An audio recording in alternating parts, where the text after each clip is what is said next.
Assalamu alaikum warahmatullahi wabarakatuh. Ashama harkafuuni akkam jirtu hordoftoonni chaanaalii yuutuubii barsiisaa Jamaal hundi keessanuu bakka jiraattan jecha har'aan tanas barnoota herregaa kutaa torbaffaatiin qabadhee isiniif dhiyaadhe. Innis Gilgaala keessa deebii boqonnaa shaniiti. Gilgaala keessa deebii boqonnaa shanii kanas mee akka armaan gadii kanatti haa ilaallu. Tokkoffaadha.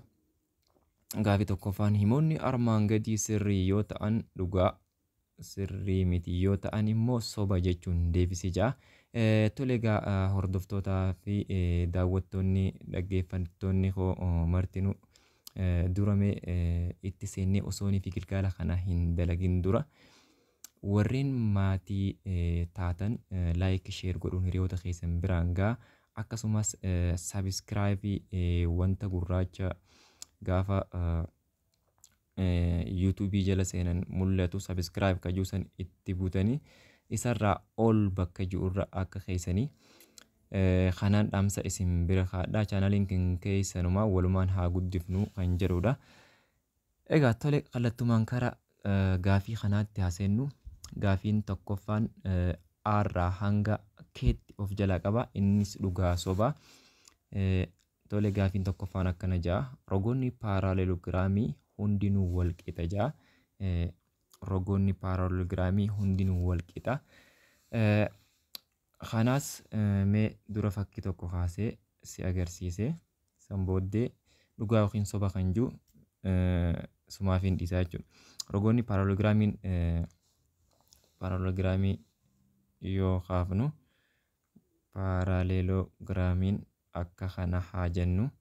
Tole rogoonni martinuu kan paaraalelogiraamii rogoonni hundinuu wal qixa gaafa jennu kunis kanaan hundi isaatu wal qixaa jechuudha. Kanaaf yoo akkana ilaalle waan ifa galaadha. Kanaaf wal qixaa miti sobaa jechuudha. Gaaffii qofaarraa aadhaaf soba ta'a.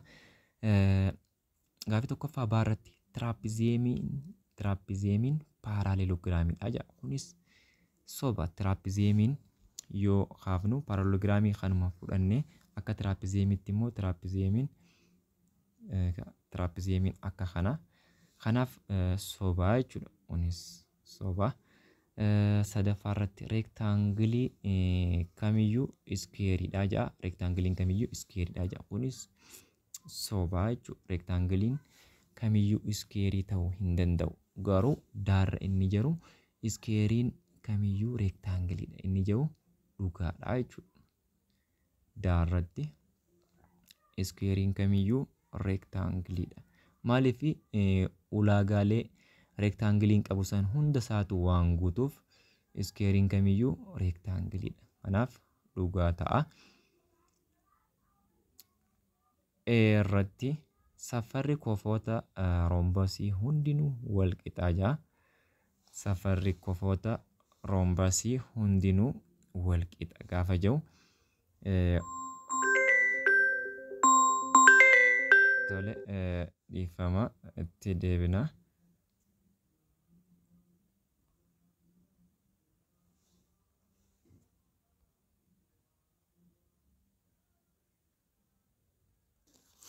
Tole irra jirra.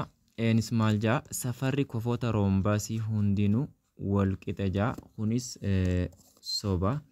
Soba ta'a. Maaliif safarri kofoota roombasii hundinuu wal qixxee hin ta'u? Roombasii yoo kaafne fakkeenyaaf roombasiin akka kanaa yoo jenne kofoonni roombasii kun hundinuu wal qixxeedha jechuu hin dandeenyu jechuudha. Wal qixxee hin ta'u. Safarri kofoota roombasii wal qixxee hin ta'u jechuudha. Inni itti aanu faarra isa jiru faarratti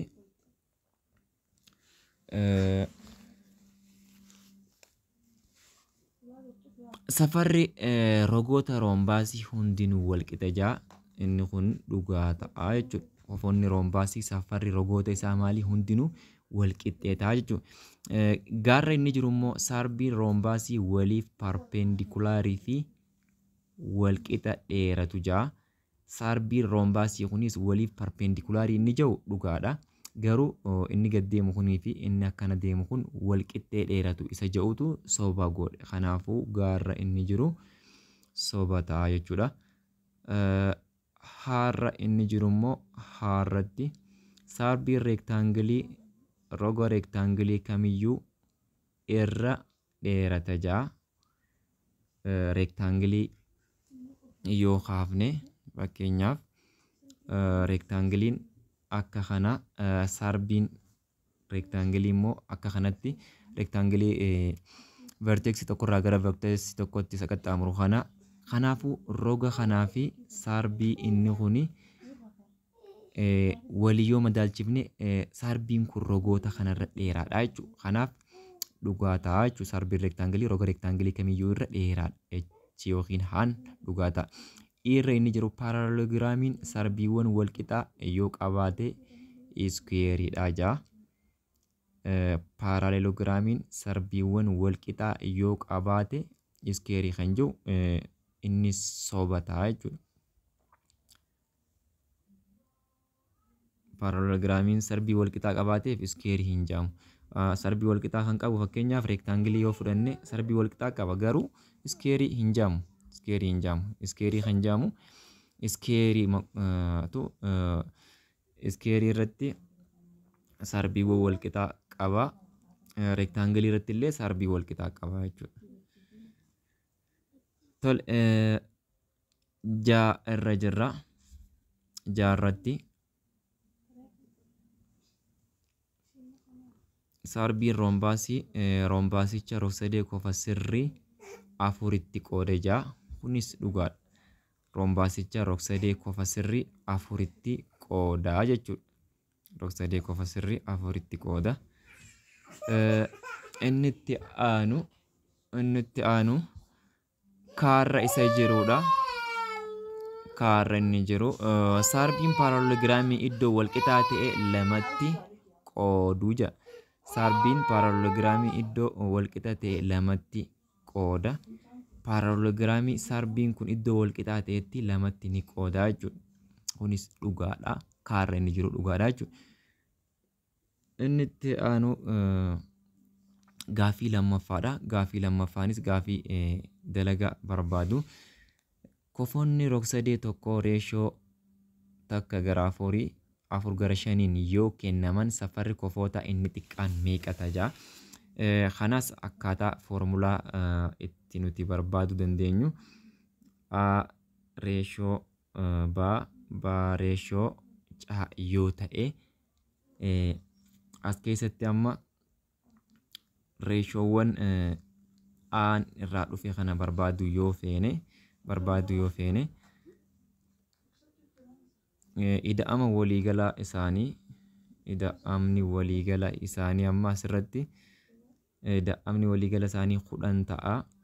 10 keessaa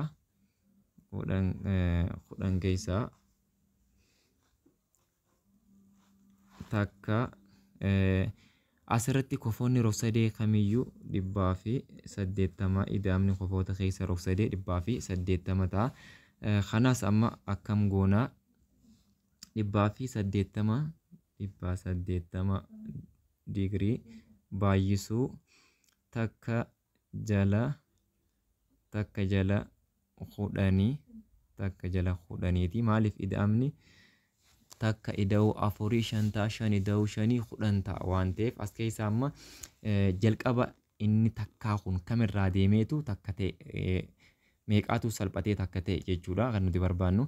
180 baay'isuu takkaa jechuun walqixa ni ta'a 180 ta'a. 180 jala 10ti. Na booddee 0 badaa asirra kan nu hafu 18 digriitu nu hafaa jechuudha. 18 digrii ta'a. Inni jalqabaa 18 digrii yoo ta'u inni itti aanu qofni itti aanu rog-sadee kanas 180 baay'isuu 4 jala 10 jenna. Ammallee asumatti 0 0dhaan balleessine 18 baay'isuu 4 18 baay'isuu 4 yoo jenne 72 digirii ta'a. 72 digirii ta'a. Isatti aanuufis 180 baay'isuu 5 jala 10 yoo jenne 00 balleessine 18 baay'isuu 5 yoo jenne 90 ta'a. Kanaaf rogoonni qofoonni rog-sadee kana inni jalqabaa fi inni xiqqaan 18 digriidha. Inni itti aanu immoo 72 digirii fi inni itti aanu 90 digriidha jechuudha. Kanaaf ida'amni isaan kanaa yoo walitti idaane 180 ta'a jechuudha. Qofoonni kun sadeenuu yoo walitti idaane 180 ta'a. Reeshoo isaaniitis yoo salphifne takka gara takka reeshoo afurii 4 reeshoo 5 ta'a jechuudha. Yoo salphate wal faana 18 yoo hirame 18 hundisaatu yoo hirame takka reeshoo 4 reeshoo 5 ta'a jechuudha. Kanaaf qofni inni xiqqaan 18 ta'a. Tole gara gaafii sadaffaatti yoo dabarru reeshoon qofoota rog-afree takka gara 2 reeshoo 3 reeshoo 6 yoo ta'e safara qofoota rog-afree kanaa barbaadi ja'a. Asirraas wanti nuti beeknu rog-afreen kamiyyuu ida'amni qofoota keessa rog-afree kamiitu 360. Egaa akkas ta'e 360 baay'isuu takka jala ida'amni isaanan reeshoo kanaa 12 ta'a. Jala 12 jenna. Kana booddee 36 yooniif 0 irraa dhiifnee 36 qofa 12 yoo hirre 12 illee 12 yoo hirre takkaa toofaa 36 12 yoo hirre 3 ta'a. 0 takkitti deebifna 30 ta'a jechuudha. Safara qofoota rog-afree kanaa barbaadi waan jeef roga tokko harkannee jira jechuudha. Roga tokko harkannee jira. Inni itti aanu mallee 360 baay'isuu 2 jala 12 jenna. 12 takka ta'a. 36 12 3 ta'a. 3 cinaatti 0 takkitti gaafa keenyu 30 baay'isuu 2 wal qixanii ta'a. 60 ta'a jechuudha. 60 digirii arganne.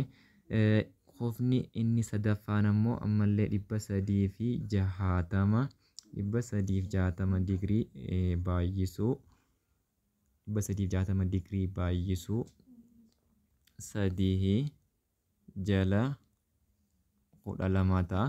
36 12 gaafa hirre 3 ta'a. 0 takkitti yookiin 30 baay'isuu 3 wal qixanii ta'a. 90 ta'a jechuudha. Qofni inni sadaffaan 90 ta'a. Inni itti aanu qofa isa afuraffaadha. 360 baay'isuu 6 jala 12ti. Ammallee 12 irree takka ta'a.